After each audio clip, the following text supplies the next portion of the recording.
अस्सलाम वालेकुम वरहमतुल्लाह। प्यारे बच्चों, आज का जो हमारा टॉपिक है ये है यूरिया एस्टिमेशन। ये रीनल फंक्शन टेस्ट जो हम लैब में परफॉर्म करते हैं उसका एक पैरामीटर यूरिया है।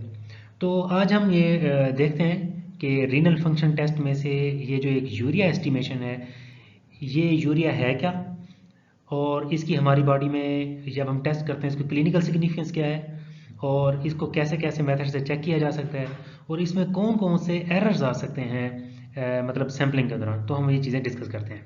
चलें। यूरिया जो है, जितनी हम प्रोटीन डाइट लेते हैं वो प्रोटीन हमारी बॉडी में जाके डाइजेस्टिव सिस्टम में अमाइनो एसिड में कन्वर्ट हो जाती है, और ये अमाइनो एसिड हमारी बॉडी के अंदर चले जाती हैं अब्जॉर्ब होकर ब्लड के ज़रिए, और ब्लड से ये हर सेल में डिस्ट्रीब्यूट हो जाती हैं, और वहाँ पे इनका मेटाबॉलिज्म होता है। जब मेटाबॉलिज्म होता है तो अमाइनो एसिड का जो NH2 ग्रुप है ये रिमूव होता है। इस प्रोसेस को हम कहते हैं डीएमिनेशन। अमाइनो NH2 रिमूव होकर अमोनिया बना देता है। जब ये अमोनिया बनेगी तो सेल से बाहर निकल के ब्लड में आ जाती है, और ब्लड से ये लीवर में चली जाती है, और लीवर में ये जाके यूरिया में कन्वर्ट हो जाती है। किस में कन्वर्ट हो जाती है? यूरिया में। अब वो जो यूरिया है वो लीवर से निकलेगा, ब्लड में आएगा, और ब्लड से ये चला जाएगा किडनी में। ब्लड से ये चला जाएगा किडनी में, और किडनी से ये यूरिन के ज़रिए बाहर निकल जाएगा। ओके, ये जो यूरिया है किडनी में आएगा, किडनी से फिल्टर होगा, और फिल्टर होकर ये यूरिन के ज़रिए बॉडी से बाहर निकल जाएगा। किडनी में से यूरिया का कुछ पार्ट दोबारा ब्लड सर्कुलेशन में भी शामिल हो जाता है। ठीक हो गया।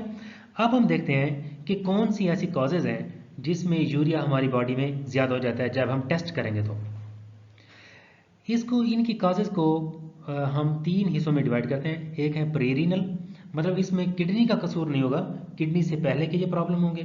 दूसरा है रीनल कॉजेज़, जिसमें किडनी खुद प्रॉब्लमेटिक कंडीशन में होगा तो उसकी वजह से यूरिया का लेवल ज़्यादा होगा। एक होगा पोस्ट रीनल।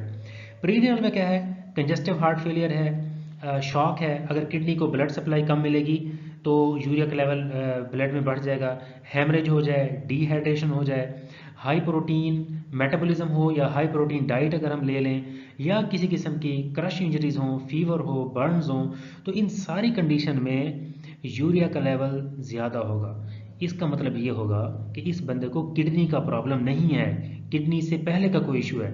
तो यूरिया का ज़्यादा आ जाना इसका मतलब ये नहीं है कि इसको किडनी का प्रॉब्लम है। ऑल दो ये रीनल फंक्शन टेस्ट है, लेकिन जब भी यूरिया ज़्यादा आएगा तो इसका मतलब ये नहीं है कि किडनी ख़राब है। तो हमने बाकी प्रॉब्लम भी देखने हैं।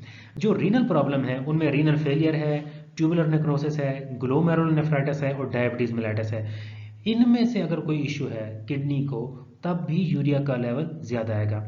इस तरह किडनी के बाद किडनी में से यूरिनरी ट्रैक्ट ऑब्स्ट्रक्शन, कोई ट्यूमर है, कोई स्टोन बनी हुई है प्रोस्टेट में, या यूरिनरी ब्लैडर में, यूरिटर में, या कोई ट्यूमर का कोई ऐसा पार्ट है, कैंसर का पार्ट है जिसने रुकावट डाली हुई है, तो उसकी वजह से भी यूरिया का लेवल ब्लड में ज़्यादा होगा। तो उसमें भी किडनी डैमेज नहीं होंगे, किडनी से आगे की चीज़ें ख़राब होंगी। तो इसलिए जब हम यूरिया का टेस्ट करेंगे तो उसमें यूरिया का लेवल ज़्यादा आएगा। तो ये इंक्रीज्ड कंडीशन है कि किन किन कंडीशंस में यूरिया हमारी बॉडी में ज़्यादा आएगा, उसको हम तीन हिस्सों में डिवाइड करेंगे।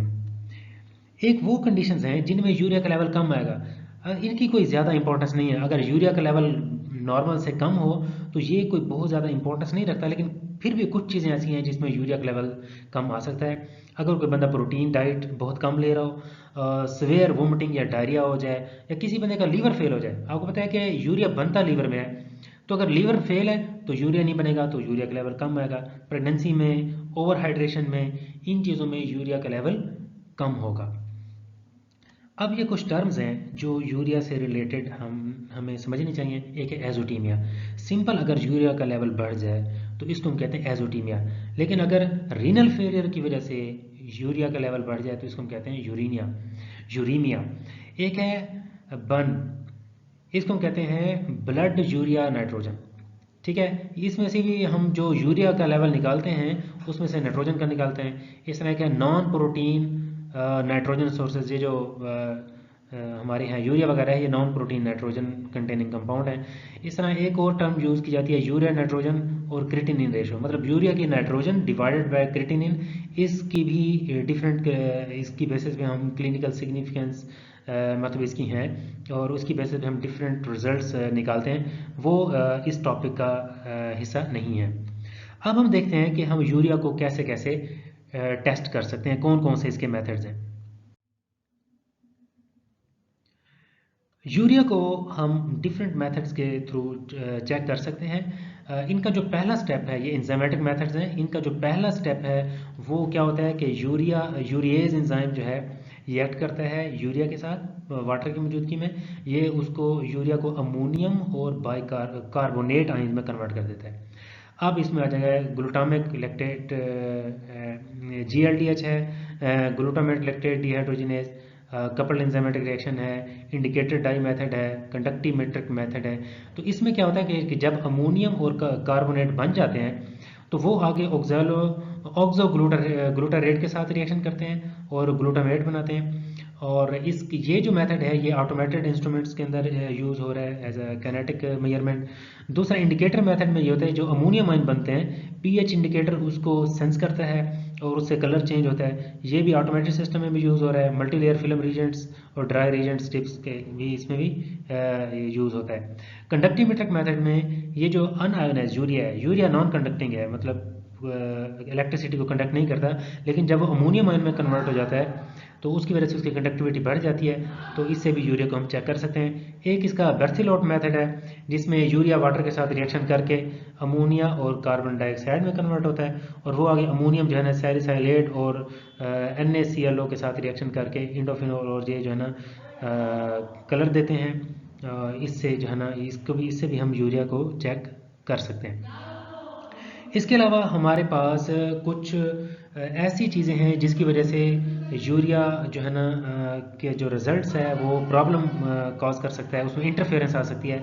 एक तो कहीं से अगर अमोनिया की या अमोनियम साल्ट की कंटेमिनेशन हो जाए, उसकी वजह से भी, इसलिए हमें जो है ना फ्लोराइड वाले या हेपरीन के जो एंटीकोगुलेंट्स हैं ये यूज़ नहीं करने चाहिए।